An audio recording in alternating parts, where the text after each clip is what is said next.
Welcome, everyone, to the NoDQ.com live recap of Monday Night Raw for January 26th, 2026.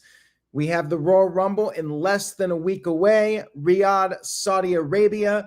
Shout out to everybody watching this, whether it's live or on demand. I very much appreciate your viewership and support. Let's get to it. We had footage shown of the construction of the stadium in Riyadh for the Royal Rumble. Yes, they built a stadium from the ground up in less than a month.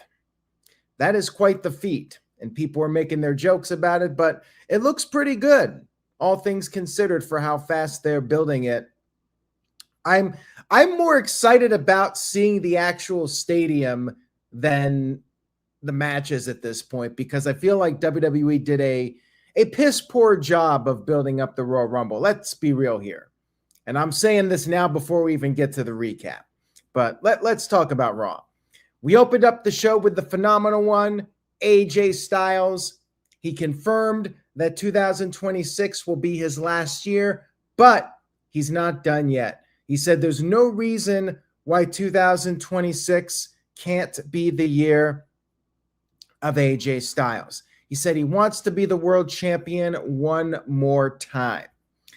That led to CM Punk coming down. He said he's known Styles for 20 years, but he was questioning the decision for Styles to put his career on the line. He said that he feels like guys like them still have things left to do, and he knows that Styles can beat Gunther, but if Gunther does win, they'll never have another match. And Styles then proposed a match for the world championship.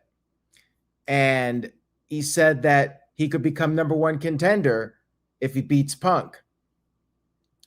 Punk, he said he would do the match, but then he said that he would only do it if the title was on the line. So Styles agreed, they shook hands, and the match was set for the main event. CM Punk versus AJ Styles for the World Heavyweight Championship. Solid opening to the show, setting up the main event that people wanted to see for the world title. The only thing I was thinking was that there was no way they were going to do a clean finish on this. I'm like, Styles isn't winning the title, first of all, and there's no sense in Punk beating Styles when Styles is going up against Gunther, so probably interference, but a dream match, first time ever one-on-one in WWE, CM Punk versus AJ Styles for the main event. We had a video package highlighting Saturday night's main event, and then we had our first match of the show, Judgment Day, which was Raquel, Roxanne Perez, and Liv Morgan against Io Sky, Rhea Ripley, and women's champion Stephanie Vaquer back in action, which is definitely a positive. Standard match in the beginning with the heels working over Stephanie, and Liv Morgan even pulled Io off the apron, which we see in like every tag match. But then once Io tagged in, things started to pick up. But then Roxanne gouged the eyes of Io. Roxanne and Liv double teamed Io. Rhea came in, cleaned house. Liv, though, regained the advantage, and then things broke down. Stephanie delivered a crossbody to the outside on Raquel, and then Io saved Rhea from being double teamed, and then Rhea pinned Roxanne with the Riptide. Turned out to be a pretty fun match. Backstage, we had Finn Balor telling CM Punk that last week in Belfast was one of the most memorable nights of his career. Finn Balor thanked Punk, and then Punk said it takes two to tango. He said that Balor earned his shot, but Punk brought up Judgment Day, how maybe Balor needs to think about what he wants his legacy to be, and said that Dominic is basically just holding him back. And Punk told Balor to enter the Royal Rumble. More on that in just a little bit. We had the Vision come into the ring. Paul Heyman put over all of his guys. He showed footage of Adam Pearce putting his hands on Bron Breakker first in that little incident. He called out Pearce. Pearce came down, and admitted things got out of hand. He apologized to Bron Breakker, and he officially announced that not only is Bron Breakker reinstated, but he will be in the Royal Rumble, and also the entire Vision will be in the Royal Rumble. And on top of that, Austin Theory would have a chance to get his revenge on Rey Mysterio. Penta and Dragon Lee came out, and we had Rey Mysterio versus Austin Theory, which was a pretty standard match. Now, Rey Mysterio may have gotten injured. There are reports and speculation that he was hurt at some point during the match. You had the expected brawling on the outside with Penta and Dragon Lee going after the Vision, but then Austin Theory took advantage and pinned Rey Mysterio with the stomp. And after the match was over, the Vision continued their beatdown, and there was no security. So I guess because of the phone call and Paul Heyman pulling the strings, the Vision can pretty much get away with whatever. We had a Natalya video, and she said that she made Maxxine Dupri. Maxxine failed her, which is weird because Natalya cost Maxxine when she was perhaps on the verge of winning, but whatever. And Natalya said that with Natty taking control here, she's coming for it all, and we'll see what happens. Something tells me this push ain't going to go very far, but who knows? Storyline doesn't really make sense. Feels very random, but whatever. We had a Stephanie Vaquer and Raquel brawl backstage, and then later on, Stephanie went to Adam Pearce and demanded a street fight, which Adam Pearce granted for next week's Raw in Philadelphia. WWE finally back in the States next Monday night. We had a sit-down interview with Gunther and Michael Cole, pretty short and to the point.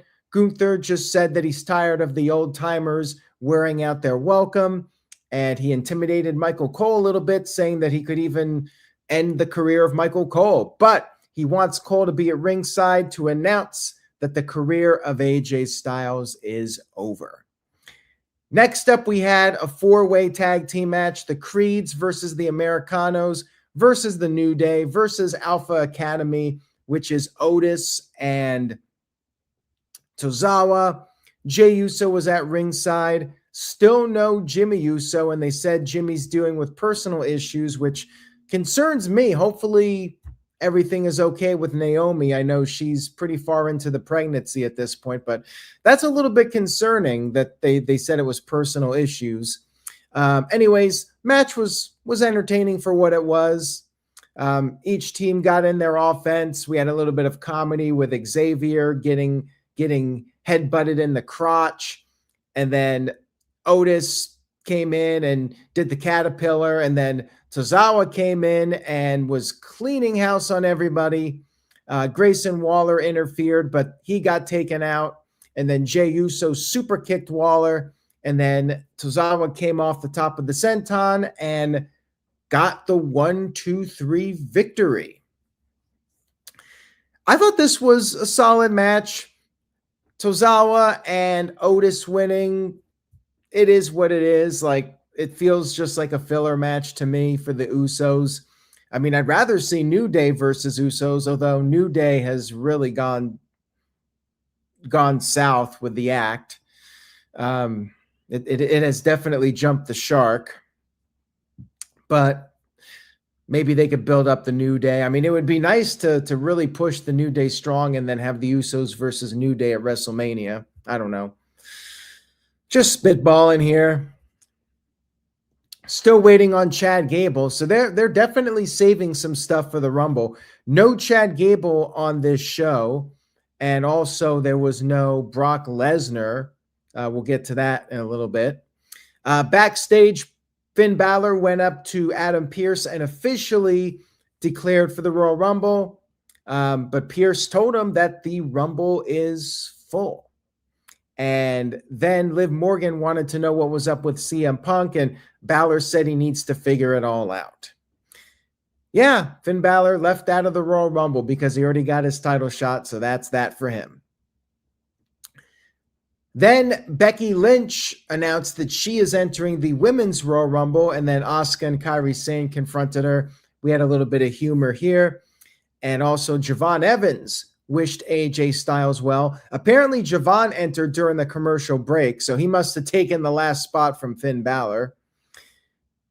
We then had a backstage segment with The Vision, and Logan Paul got everybody on the same page and said that they need to make sure that one of them leaves as the winner, and he voted for Bron Breakker, and the rest of the group followed suit. So it looks like all the Vision will be working together to make sure Bron Breakker wins. We'll see about that.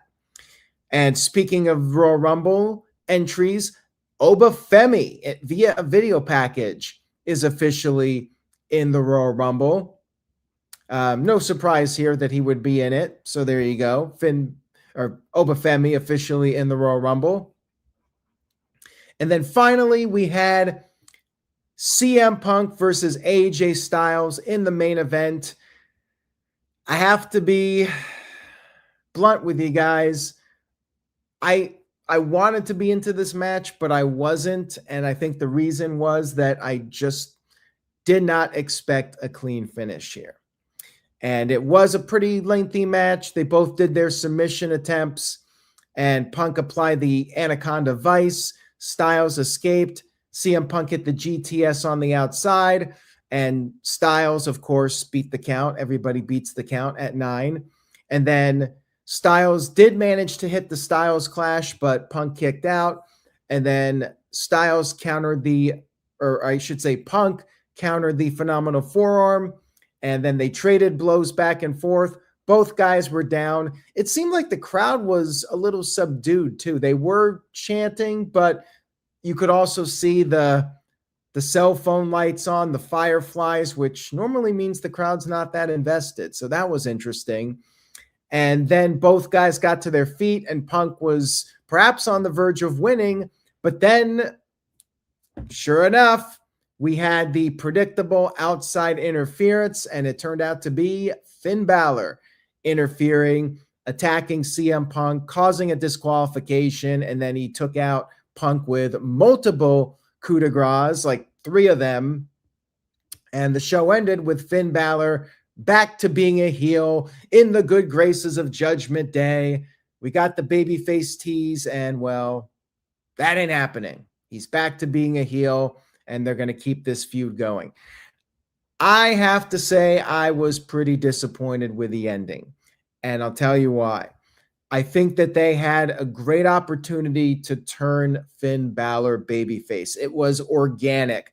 The crowd cheered for him last week, and this week it felt like the right direction. Judgment Day, in my opinion, has gotten stale, and we could have had the beginning of the end of Judgment Day, but now it goes on. It's like the Energizer battery. It just keeps going and going and going.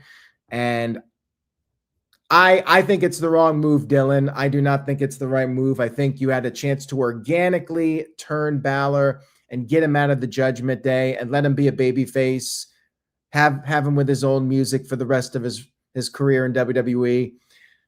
I'm not a fan, man. I get it. He's out of the Rumble, which is kind of silly that Pearce couldn't find a spot for him. And they didn't even announce Brock Lesnar in the Rumble, and you would think Brock would be in. Apparently he's in. He's advertised, but no sign of Brock Lesnar whatsoever. So that's weird that you don't even announce him for the show. Like, does he really need to be a surprise? Brock Lesnar is a surprise. Do we really need that? I don't know. So yeah, ending of Raw was pretty flat for me. Not just the DQ finish, but also the tease of the Balor turn just to swerve everybody, and he's right back to being a heel with Judgment Day. Unless this means Dominic's going babyface, which is the only positive I can see coming out of this. But for now, I don't know. I just feel like they're fighting the fans at this point. You know, they wanted babyface Finn Balor, and it made logical sense to turn him. And they're just forcing the heel run, just like with Natalya. It's like it feels forced. It doesn't feel natural. So yeah, I'm not a fan of the ending. I was originally going with a 6 for Raw, but the ending kind of brought it down for me. And Dylan says after the feud with Dominic, Finn can go to a babyface. The thing is, though, like sometimes you just gotta pick the right moments and go with it when it makes the most sense. And I think this was the time to do it. So yeah, I'm not a fan. I was going with a 6, but I am lowering it to a 5. I thought it was a pretty weak go home show for Saudi Arabia. Like I said at the beginning, the thing you asked me, what makes me excited about the Royal Rumble? It's the stadium that they're building. I'm more interested in that than the actual Royal Rumble show as a whole. AJ and Gunther, I'd be shocked if AJ won. So I think he has to lose this, and that's the end for him, but we'll see. We'll talk more about this during the week. We got the No DQ review. We got SmackDown. We got SmackDown in Riyadh, so that'll be interesting. But all in all, I'm pretty underwhelmed. I have to be straight up with you guys. I am not feeling the Rumble. I mean, this might be the least hyped I am for a Royal Rumble in many years. I mean, probably since COVID, 2021's Rumble, just because it was during the pandemic. But I definitely, since fans came back, I think this is the least interested I've been in a Royal Rumble. Hopefully they deliver despite an underwhelming build. As Michael Wayne points out, you know, WrestleMania 31 didn't have a great build, but it turned out to be a pretty awesome show. Hopefully that's the case with the Royal Rumble. But going in, I'm not feeling it. I'm just being straight up with everybody. I feel they could have done a lot better with this build-up. We got one show left, which is SmackDown, and that will be earlier on in the day since it's taking place in Riyadh. So that'll at least be nice to not have to sit through 3 hours late at night, which for me, 8 o'clock is late these days. That's the joys of getting old. But anyways, guys, thank you so much for watching. This is the first of 6 straight nights of streaming. Please spread the word. Stay tuned to the No DQ review coming up. And we got predictions for the Royal Rumble at 8 p.m. Eastern on Thursday. So check that out. Have a great week, everybody. Take care. Stay safe. And say yes to NoDQ.com. I will see you all next time.